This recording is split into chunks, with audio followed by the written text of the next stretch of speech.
आज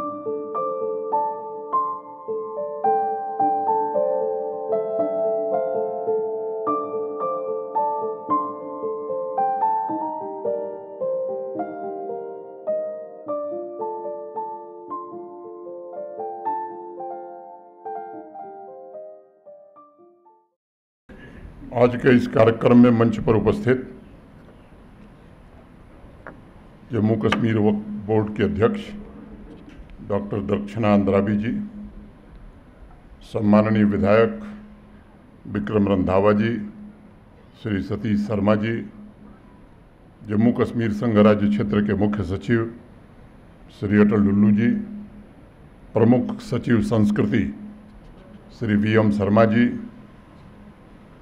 कश्मीर के संभागीय आयुक्त श्री विजय विदुड़ी जी, सभागार में उपस्थित जम्मू कश्मीर प्रशासन के हमारे सभी वरिष्ठ सहयोगी, सम्मानित अतिथिगण, देवियों, सज्जनों और मित्रों, आधुनिक भारत के शिखर पुरुष डॉक्टर श्यामा प्रसाद मुखर्जी जी की 125वीं जयंती पर मैं हृदयपूर्वक उनको नमन करता हूं और आप सबकी ओर से, संपूर्ण जम्मू कश्मीर संघ राज्य क्षेत्र की ओर से उन्हें विनम्र श्रद्धांजलि भी अर्पित करता हूं, उनकी पुण्य स्मृति को प्रणाम करता हूं। एक दूरदर्शी राष्ट्रवादी, प्रखर विद्वान राजनेता, शिक्षाविद, निडर सांसद डॉक्टर श्यामा प्रसाद मुखर्जी के विचार भारत के लोकतांत्रिक और संवैधानिक विकास की दिशा को आकार देने में काफ़ी हद तक सफल रहे हैं। बहुत अल्प आयु से मानव कल्याण के लिए उन्होंने जो संघर्ष किया, उसे मैं राष्ट्रभक्ति की महान विरासत या धरोहर मानता हूँ। उनका प्रकांड ज्ञान, घटनाओं का ठीक ढंग से मूल्यांकन करने की उनकी क्षमता, राष्ट्रीय एकता के लिए उनकी पैनी और दूरदृष्टि तथा समाज में समन्वय और सामंजस्य स्थापित करने के उनके संकल्प को यह देश सदैव याद रखेगा। अभी मेरे पूर्व के वक्ताओं ने बताया है, बलराज मधोक जी और श्री प्रेमनाथ डोगरा के अलावा राष्ट्रीय स्तर पर जम्मू कश्मीर के पूर्ण एकीकरण के बिगुल फूंकने का एकमात्र श्रेय अगर किसी एक व्यक्ति को दिया जा सकता है तो डॉक्टर श्यामा प्रसाद मुखर्जी ही हैं। अपने शरीर का कण कण और पूरा जीवन का क्षण क्षण उन्होंने देश की एकता और अखंडता के लिए समर्पित किया। जम्मू कश्मीर सच है कि उनकी जन्मभूमि नहीं थी, लेकिन इस मिट्टी के लिए डॉक्टर मुखर्जी ने अपने जीवन का सर्वोच्च बलिदान भी दिया। सपना था उनका जम्मू कश्मीर को परम वैभव के शिखर पर ले जाने का, और इसी श्रीनगर में 23 जून 1953 को उन्होंने आखिरी सांस हिरासत में ली थी। उस समय भी जम्मू कश्मीर के भविष्य की चिंता में वो डूबे हुए थे। व्यक्तिगत रूप से मेरे लिए डॉक्टर श्यामा प्रसाद मुखर्जी ऐसे कालजयी व्यक्तित्व हैं जिनकी अखंड भारत के लिए साधना हमें और देश की आने वाली पीढ़ियों को सदैव प्रेरित करती रहेगी। हम सब जानते हैं, जम्मू कश्मीर में लंबे समय तक भेदभाव के अंधेरे को हटाने के लिए एक विधान, एक निशान और एक प्रधान का नारा डॉक्टर मुखर्जी के लिए जीवन का लक्ष्य बन गया था। अपने संकल्प शक्ति से उन्होंने लाखों करोड़ों देशवासियों को जागृत किया, एक नई दिशा और एक नई ऊर्जा दी, और उसे पूरा करने के लिए करोड़ों लोगों की प्रेरणा को जागृत किया। उनके इस सपने को यह सच है कि भारत के सम्माननीय प्रधानमंत्री श्रीमान नरेंद्र मोदी जी ने 5 अगस्त 2019 को पूरा किया और कश्मीर से लेकर कन्याकुमारी तक देश को एक विधान, एक निशान और एक संविधान के द्वारा जोड़ने का काम किया। मुझे इस बात की प्रसन्नता है कि नेशनल इम्प्लीमेंटेशन कमेटी ने इस वर्ष अप्रैल में यह निर्णय किया देश स्तर पर कि अगले 2 वर्षों तक, यानी 6 जुलाई 2025 से 6 जुलाई 2027 तक डॉक्टर श्यामा प्रसाद मुखर्जी के सम्मान में पूरे देश में कार्यक्रमों, उत्सवों का आयोजन किया जाएगा। मैं समझता हूँ यह उत्सव डॉक्टर मुखर्जी की राष्ट्रीय एकता और संवैधानिक अखंडता के अटूट प्रतिबद्धता को दर्शाएंगे और देश की नई पीढ़ी को राष्ट्र निर्माण के लिए उनके महान विचारों से अवगत कराने का काम भी करेंगे। आज उनकी जयंती पर उनके जीवन के कुछ महत्वपूर्ण पहलुओं की ओर मैं आपका ध्यान आकृष्ट करना चाहूँगा। ये सच है कि 6 जुलाई 1991 को कोलकाता, जो उस समय कलकत्ता कहा जाता था, को जन्मे डॉक्टर श्यामा प्रसाद मुखर्जी को बचपन से ही ऐसा वातावरण मिला था जिसने उनके विचारों में पैनापन और कर्तव्य पथ पर चलने का साहस दिया था। उनके पिता श्री आशुतोष मुखर्जी कलकत्ता विश्वविद्यालय के कुलपति वाइस चांसलर हुआ करते थे और बाद में कलकत्ता उच्च न्यायालय के हाई कोर्ट के वो जज भी बने। उन दिनों कोलकाता को कलकत्ता कहा जाता था। इंडस्ट्री और शिक्षा दोनों का सबसे बड़ा केंद्र उस समय देश का कलकत्ता ही हुआ करता था। स्वयं डॉक्टर श्यामा प्रसाद मुखर्जी के घर पर भी देश विदेश से विद्वान आते थे। अनेक विषयों पर चर्चा भी होती थी और इसलिए उनके विचारों में पूरब की संस्कृति, आध्यात्म और पश्चिम के तर्क विज्ञान, इन तीनों का गहरा प्रभाव भी था। और जब आप पढ़ेंगे डॉक्टर मुखर्जी को तो इसका सम्मिश्रण आपको दिखाई पड़ेगा। सन 1934 में वह कलकत्ता विश्वविद्यालय के कोलकाता यूनिवर्सिटी के सबसे कम उम्र के कुलपति बने। वह एक ऐसा दौर था देश में जब शिक्षण संस्थाओं में मातृभाषा की उपेक्षा होती थी। अंग्रेजी की प्रधानता को लेकर के पूरे देश में एक बहस चल रही थी। उस समय डॉक्टर श्यामा प्रसाद मुखर्जी ने कलकत्ता यूनिवर्सिटी के कन्वोकेशन में दीक्षांत समारोह में गुरुदेव रविन्द्रनाथ टैगोर को मुख्य अतिथि के नाते आमंत्रित किया। और आप में से अनेक लोगों को पता होगा, गुरुदेव रविन्द्रनाथ टैगोर ने अपना भाषण अंग्रेजी की बजाय बंगला में दिया था। उस भाषण को अंग्रेजी की प्रधानता के अंत की शुरुआत माना जाता है और भारत की मूल भाषाओं को फिर से ताकत मिले इसका प्रारंभ भी माना जाता है। शिक्षा जगत की पहली क्रांति का श्रेय मैं मानता हूं कि अगर इस देश में किसी को दिया जा सकता है तो डॉक्टर श्यामा प्रसाद मुखर्जी को ही दिया जा सकता है। उन्होंने हाई स्कूल के एजुकेशन में भी रिफॉर्म्स के द्वारा स्टूडेंट्स को अवसर प्रदान किया।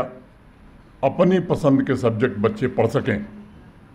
बच्चियों की शिक्षा के लिए उस समय विशेष तौर पर वैकल्पिक सब्जेक्ट्स का प्राविधान देश में पहली बार डॉक्टर मुखर्जी के नेतृत्व में पश्चिम बंगाल में लागू हुआ था। एक महान शिक्षाविद के रूप में उनका विशेष फोकस टेक्निकल और साइंटिफिक एजुकेशन पर था और वो बराबर इस बात पर बल देते थे कि यूनिवर्सिटी के जो डिफरेंट डिपार्टमेंट्स हैं, भारतवर्ष को अगर मैन्युफैक्चरिंग में आवश्यक मानव संसाधन, ह्यूमन रिसोर्स पैदा करना है तो साइंस और टेक्नोलॉजी की पढ़ाई भी उसी ढंग से होनी चाहिए, प्राथमिकता के आधार पर होनी चाहिए। श्री बलराज मधोक जी ने 1972 में डॉक्टर श्यामा प्रसाद मुखर्जी पर एक पुस्तक लिखी। उसमें उन्होंने शिक्षा जगत से राजनीति में उनके ट्रांजिशन के संबंध में कहा है कि यह शिफ्ट बड़ा नेचुरल था क्योंकि शिक्षा जगत ने राजनीतिक चेतना को जागृत करके ब्रिटिश हुकूमत के खिलाफ एक बहुत बड़े आंदोलन की नींव रखी थी। हालांकि 1929 में बंगाल विधान परिषद के सदस्य के रूप में डॉक्टर श्यामा प्रसाद मुखर्जी ने अपने राजनीतिक जीवन का प्रारंभ किया था, लेकिन श्री बलराज मधोक के मुताबिक उनका असली राजनीतिक संघर्ष 1937 में प्रारंभ हुआ, जब उन्होंने देखा कि विधानसभा का चुनाव धर्म के आधार पर लड़ा जा रहा है और सर्वधर्म संभाव की भावना को ठेस पहुंचाया जा रहा है। कलकत्ता में उसी वर्ष वीर सावरकर के साथ डॉक्टर मुखर्जी की बैठक हुई। उनके लिए एक नया मार्ग प्रस्तुत किया और जीवन पर्यंत वह भारत की एकता और नेशन फर्स्ट, राष्ट्र प्रथम के भाव से माँ भारती की सेवा में जुटे रहे। मित्रों, डॉक्टर मुखर्जी अदम्य ऊर्जा के प्रतीक थे। उनका विचार निरंतर भारत भूमि के लिए रचनात्मक कार्यों में लीन रहा। उनके चिंतन का असर उस दौर के बौद्धिक, राजनीतिक और सांस्कृतिक जगत पर भी पूरे देश में पड़ा। एक पुस्तक मैंने पढ़ी, जब पूज्य महात्मा गांधी जी से 26 फरवरी 1940 को डॉक्टर मुखर्जी की मुलाकात हुई, तब बापू राष्ट्र के प्रति उनके समर्पण से बहुत ही प्रभावित हुए। डॉक्टर मुखर्जी उस समय हिंदू महासभा से जुड़े थे। लोग मानते थे कि डॉक्टर साहब का राजनीति में जाना, जहां राजनीतिक जगत के लिए एक बड़ा फायदा होगा, वहीं शिक्षा जगत के लिए एक बड़ी हानि भी होगी। इसलिए उनके व्यक्तित्व को किसी एक पहलू में समेटना ये किसी के लिए बड़ा कठिन काम है। अपने सुधारों तथा चिंतन से जहाँ उन्होंने शिक्षा जगत में नई क्रांति को जन्म दिया, वहीं राजनीति में भी उन्होंने पहले भारतीयकरण और तत्पश्चात राष्ट्रीय एकता के उद्घोष द्वारा नई जागृति पैदा करने की काम की। नई पीढ़ी में शायद कम लोगों को पता होगा कि 1944 में जब बंगाल के बंटवारे को लेकर के जगह जगह प्रदर्शन हो रहा था, तब राष्ट्रीय एकता के नैरेटिव को आम लोगों तक पहुंचाने के लिए डॉक्टर मुखर्जी ने द नेशनलिस्ट नाम से एक डेली अखबार निकालने का काम किया था। उनका स्पष्ट मत था कि जो कोई भी भारत की एकता को भंग करना चाहता है, खंडित करना चाहता है, देश में अशांति फैलाना चाहता है, वह सबसे बड़ा विश्वासघाती है और इससे विश्वासघाती कृत्य कुछ और हो नहीं सकता है और हर कीमत पर उसका विरोध किया जाना चाहिए। 1944 को उन्होंने बापू महात्मा गांधी को जो पत्र लिखा, and I would like to quote, a possible partition of Bengal and of India is aberrant to us. Bengal और भारत का संभावित विभाजन हमारे लिए अत्यंत घृणित है। 1946 में जब राष्ट्र के संविधान की रचना के लिए असेंबली का गठन हुआ, तब डॉक्टर मुखर्जी को भी आमंत्रित किया गया। 17 दिसंबर 1946 को संविधान सभा की बैठक को संबोधित करते हुए डॉक्टर मुखर्जी ने उस समय कहा, हम अपनी जिम्मेदारी पर काम करेंगे और एक ऐसा संविधान भारत के लिए तैयार करेंगे जिसे हम विश्व जनमत के समक्ष गर्व से रख सकें और सभी को संतुष्ट कर सकें कि हमने भारत के लोगों, भारत के अल्पसंख्यकों और सभी के साथ न्यायपूर्ण और समतापूर्ण व्यवहार किया है। नई पीढ़ी को ये जानना आवश्यक है कि संविधान सभा वास्तव में विविधता में एकता की प्रतीक थी, unity in diversity. Doctor Shyama Prasad Mukherjee ने इस दृष्टिकोण की तरफ इशारा करते हुए कहा था कि देश के हर क्षेत्र और समाज के हर एक वर्ग के सदस्य संविधान सभा की रचना के लिए आए हैं और यह ब्रिटिश राज की फूट डालो और राज करो नीति के खिलाफ भारत का एक करारा जवाब है। उन्होंने ग्रेट ब्रिटेन के नागरिकों को संबोधित करते हुए कभी कहा था, आप लोग हमारे महान देश में व्यापारी बनकर आए थे। आप भारत के धन को लूटना चाहते थे, लेकिन चूंकि आपकी असलियत पूरे देश के सामने अब खुल चुकी है, इसलिए अब भारत के मुद्दों में दखल देना और फूट डालना बंद करिए। अपने ओजस्वी भाषण के द्वारा उन्होंने न सिर्फ ब्रिटिश राजनेताओं को चेतावनी देने का काम किया, बल्कि भारत की जनता में राष्ट्रीय स्वाभिमान को भी जागृत किया। उन्होंने समाज को स्वतंत्र चेतना प्रदान की और राष्ट्रीय एकता एवं राष्ट्र सेवा, इन दो लक्ष्यों को अपने जीवन का संकल्प बना लिया। मैं निजी तौर पर भारतवर्ष के आर्किटेक्ट के अलावा उन्हें आधुनिक भारत के शिल्पकार के रूप में भी देखता हूँ। स्वतंत्र भारत की पहली कैबिनेट में वो मंत्री बने और संयोग देखिए, देश के अत्यंत महान शिक्षाविद होने के बावजूद उन्हें शिक्षा मंत्री नहीं बनाया गया, बल्कि वह देश के पहले उद्योग मंत्री बने। इस विषय पर अनेक विद्वानों में आज भी बहस होती है, पहले भी हुई, कि भारत के आधुनिक शिक्षा जगत के लिए क्या उनका उद्योग मंत्री अब बनना अभिशाप तो नहीं बन गया। बहुत से विद्वान ऐसा मानते हैं कि अगर वह उद्योग मंत्री की जगह शिक्षा मंत्री बने होते तो शायद जो राष्ट्रीय शिक्षा नीति नरेंद्र मोदी जी को लानी पड़ी, शायद उसी समय आ गई होती। अनेक लोग ये भी कहते हैं कि अगर उद्योग मंत्री न बनते तो शायद देश का इंडस्ट्रियलाइजेशन नहीं हो पाता और आधुनिक भारत के निर्माण के सपने शायद अधूरे रह जाते। भारत के पहले कैबिनेट में अपने कार्यकाल के दौरान डॉक्टर मुखर्जी ने राष्ट्र के औद्योगिक विकास की नींव रखी थी। उसमें उनकी दूरदर्शिता की झलक स्पष्ट रूप से दिखाई पड़ती है। वो जानते थे कि भारत में संसाधन सीमित है, लेकिन वर्तमान और भविष्य की आवश्यकताएं हमारे देश की बड़ी हैं, इसलिए उनका प्रयास रहा कि हमारा देश आत्मनिर्भर कैसे बने। उन्होंने जिस औद्योगिक नीति को जन्म दिया और भारतवर्ष की औद्योगिक प्रगति के रास्ते को आगे बढ़ाया, वो उनके 2.5 साल के कार्यकाल की कड़ी मेहनत का ही नतीजा था। बहुत कम समय में डॉक्टर मुखर्जी ने, अभी जो फिल्म हम देख रहे थे उसमें 2 का जिक्र हुआ, एक छूट गई, 3 बड़े उद्योगों की नींव देश में रखी। Chittaranjan locomotive factory, Sindri fertiliser corporation को प्रारंभ किया और हिंदुस्तान एयरक्राफ्ट फैक्ट्री बेंगलोर, जो हिंदुस्तान एरोनॉटिक्स लिमिटेड के नाम से आज जानी जाती है, वो भी डॉक्टर मुखर्जी की देन इस देश को है। और हम सब जानते हैं कि ऑपरेशन सिंदूर के दौरान हिंदुस्तान एरोनॉटिक्स लिमिटेड की एक बड़ी महत्वपूर्ण भूमिका रही है। उसी तरह 2024 में चित्तरंजन लोकोमोटिव ने 580 लोकोमोटिव का उत्पादन करके एक उल्लेखनीय उपलब्धि हासिल की। पिछले सभी रिकॉर्डों को उसने पीछे छोड़ा है। सिंदरी फर्टिलाइजर एक समय था बंद हो गया था, लेकिन माननीय नरेंद्र मोदी जी के प्रधानमंत्री बनने के बाद फिर से इसे दोबारा प्रारंभ किया गया है और झारखंड और बिहार के किसानों को रासायनिक उर्वरक केमिकल फर्टिलाइजर उससे आज उपलब्ध हो रहा है। मैं समझता हूं कि डॉक्टर मुखर्जी ने उस दौर में जिन उद्योगों की स्थापना की, उसे आज भी एक मजबूत तथा सशक्त औद्योगिक प्रगति का आधार हम मान सकते हैं।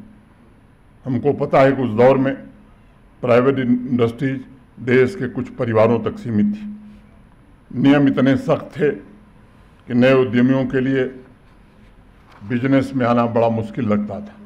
डॉक्टर मुखर्जी की दूरदर्शी नज़रों ने इसे पहचाना और उन्होंने ये महसूस किया कि बिना प्राइवेट इन्वेस्टमेंट के देश में तरक्की तेज गति से नहीं हो सकती है। और इसलिए पहली बार ईज ऑफ डूइंग बिजनेस का जो आज नाम लिया जाता है, इस देश में सबसे पहले उस शब्द का प्रयोग डॉक्टर श्यामा प्रसाद मुखर्जी ने ही किया। उद्योग मंत्रालय ने अनेक फैसले इस आधार पर किए और तब अनेक नए लोग इस देश में उद्योग लगा सके। उस कालखंड में राजनीतिक गलियारों में एक बड़ी मांग उठती थी, सभी उद्योगों को सरकार अपने हाथ में ले ले। लेकिन डॉक्टर श्यामा प्रसाद मुखर्जी इस बात पर दृढ़ मत थे कि भारत के पास संसाधनों की कमी है और इसलिए कोई ऐसा रास्ता हम नहीं चुन सकते जब सारा उद्योग सरकार चलावे। हमें बीच का रास्ता निकालना होगा जिसमें भारत सरकार भी और प्राइवेट इंडस्ट्री दोनों का विकास करना होगा, दोनों का हिस्सा उसमें हो, और वही नीति अंततः भारत ने मानी। मित्रों, लेकिन राष्ट्र निर्माण के इन महत्वपूर्ण कार्यों के बीच कहीं न कहीं डॉक्टर मुखर्जी भारत की एकता को लेकर के सरकार के रवैये से बहुत क्षुब्ध थे। 19 अप्रैल 1950 को देश के केंद्रीय मंत्रिमंडल से उन्होंने त्याग पत्र दिया।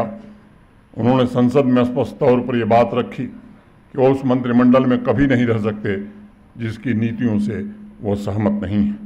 और मैं डॉक्टर मुखर्जी की कही हुई बात जो संसद में उन्होंने कही, मैं उद्धृत करना चाहूँगा। और उन्होंने संसद में कहा, मैंने ईस्ट बंगाल के लोगों से वादा किया था कि अगर भविष्य में कभी उन पर मुसीबत आएगी तो भारत मूक दर्शक नहीं रहेगा, लेकिन उन पर मुसीबत आई है और हमने उनके लिए कुछ नहीं किया।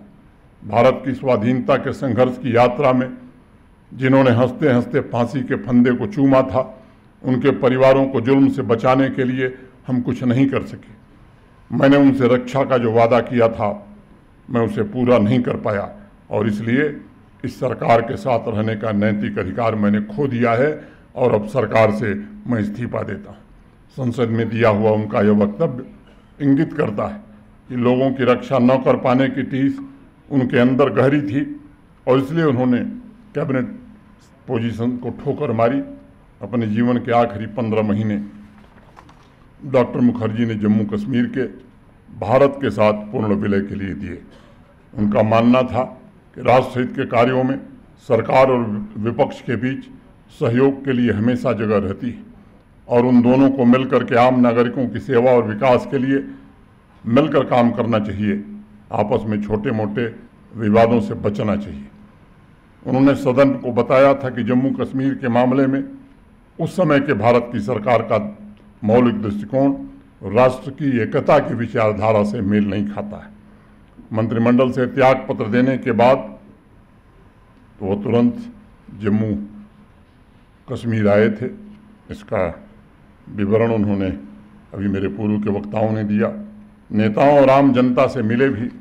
26 जून 1952 को लोकसभा में उन्होंने भावनात्मक अपील भी की थी और उन्होंने लोकसभा में कहा, हमें उनके साथ धैर्य रखना चाहिए जो आपकी विचारधारा से अलग नीति रखते हों। क्या देश के अन्य भागों की तरह जम्मू कश्मीर के नागरिकों को मौलिक अधिकार नहीं दिए जा सकते? उन्हें क्यों उन अधिकारों से वंचित रखा जा सकता है जिसका लाभ देश के अन्य सभी नागरिकों को मिल रहा है? डॉक्टर मुखर्जी के सवालों का अगर विश्लेषण किया जाए तो ये स्पष्ट हो जाता है उनके लिए जम्मू कश्मीर किसी अश्वमेघ यज्ञ से कम नहीं था और उस महान यज्ञ में स्वयं की आहुति देकर डॉक्टर मुखर्जी ने भारत के मुकुटमणि जम्मू कश्मीर, उसके सिरमौर को बचाने का काम किया था। उन्होंने जम्मू की एक सभा में लोगों से वादा किया था, या तो आप सभी को भारत का संविधान दूंगा या उसके लिए प्रयत्न करते हुए अपनी जान दे दूंगा। डॉक्टर श्यामा प्रसाद मुखर्जी में वो विज़न था कि भेदभाव रहित व्यवस्था वो लागू कर सकते थे। ये उनकी आकांक्षा थी जो उन्हें बारंबार प्रेरित करती रही कि आधारभूत बदलाव करके जम्मू कश्मीर की परिस्थिति को बदलना ये अत्यंत आवश्यक है और जम्मू कश्मीर के लोगों को विकास तथा राष्ट्र निर्माण की मुख्य धारा में शामिल करना ये भी उतना ही आवश्यक है। देश की एकता, वंचित लोगों को अधिकार संपन्न बनाना, भेदभाव खत्म करना, सामाजिक समानता, सामाजिक सद्भाव और एक सबसे बड़ी बात कि जम्मू कश्मीर की आधी आबादी जिन्हें हम महिलाएं कहते हैं उनको उनके मौलिक अधिकार दिलाना, मैं समझता हूँ ये जो स्वप्न था डॉक्टर मुखर्जी का, वो 5 अगस्त 2019 को आदरणीय प्रधानमंत्री जी ने जो संसद में संशोधन लाया उसके कारण हो सका। अब तो 6 जून को कश्मीर रेल मार्ग से कन्याकुमारी से भी जुड़ गया है। ये दूरियां, भौगोलिक दूरियां भी समाप्त हो गई। आज हम जम्मू कश्मीर में विकास की नई दहलीज पर खड़े हैं। अगस्त 2019 के पश्चात जम्मू कश्मीर ने जो उपलब्धियां हासिल की हैं, मैं मानता हूं कि उसके पीछे डॉक्टर मुखर्जी का सपना था तो भारत के माननीय प्रधानमंत्री का संकल्प भी था। डॉक्टर मुखर्जी की प्रेरणा और माननीय प्रधानमंत्री जी की प्रतिबद्धता से जम्मू कश्मीर निश्चित रूप से विकास के नए कीर्तिमान गढ़ रहा है। एक बार पुनः मैं डॉक्टर मुखर्जी को उनकी जयंती पर नमन करता हूँ, उन्हें श्रद्धांजलि अर्पित करता हूँ। इस धरती को उन्होंने अपने लहू से सींचा है और इसलिए मैं अपेक्षा रखूँगा कि हर एक स्कूल, हर एक कॉलेज, हर एक यूनिवर्सिटी में जुलाई 2025 से जुलाई 2027 तक डॉक्टर मुखर्जी के जीवन, उनके कार्यों पर एग्जीबिशन, लेक्चर सीरीज़ का आयोजन किया जाए। स्कूली शिक्षा के सचिव यही हैं, मुख्य सचिव यही हैं। मैं उनसे अपेक्षा रखूँगा कि इस अभियान को निश्चित रूप से जिस तरह देश के बाकी हिस्सों में है उससे कम जम्मू कश्मीर में न हो, इसका इंतज़ाम हमें करना होगा। Department of culture, department of school education, department of higher education मिल करके 2 वर्षों तक इस काम को आगे बढ़ाएं ताकि नई पीढ़ी को ये जानकारी मिल सके कि डॉक्टर मुखर्जी जैसा महापुरुष अगर न होता तो जम्मू कश्मीर अपनी आकांक्षाओं को कभी पूरा नहीं कर सकता। संपूर्ण जम्मू कश्मीर उनका ऋणी है। इसलिए मेरा आग्रह है कि धूमधाम से डॉक्टर मुखर्जी के व्यक्तित्व और उनके योगदान को हमें विद्यालयों तक, विश्वविद्यालयों तक, लोगों तक पहुंचाना चाहिए। इसी श्रीनगर में उन्होंने अपनी अंतिम सांसें ली थी। आज यहीं से उनके जयंती के समारोह की शुरुआत भी हुई है। मैं चाहता हूं और ये कोशिश होनी चाहिए कि पूरे सप्ताह श्रीनगर में एग्जीबिशन, अभी एग्जीबिशन आप में से अनेक साथियों ने देखा है, इंदिरा गांधी कला केंद्र की क्षेत्रीय निदेशक और हमारे कल्चर डिपार्टमेंट मिल करके लगाया है। मैं प्रमुख सचिव संस्कृति से अनुरोध करूंगा कि एग्जीबिशन पूरे श्रीनगर में पूरे 7 दिन दिखाया जाना चाहिए और उनके जीवन पर आधारित नाटकों का भी मंचन मैं समझता हूं कि नई पीढ़ी को प्रेरणा देगी। इतनी ही बात कहता हुआ एक बार पुनः उन्हें विनम्र श्रद्धांजलि देते हुए मैं आप सबके प्रति हृदय से कृतज्ञता ज्ञापित करते हुए, और संचालक बड़ा शेर पढ़ रहे थे तो मैं भी 1-2 पंक्ति कह देता हूँ कि जली है आग में जब जब भी शहर की सड़कें, जली है आग में जब जब भी शहर की सड़कें, मेरे ही पाँव के छालों ने कुछ नमी दी है। बहुत बहुत धन्यवाद। जय हिंद, जय भारत।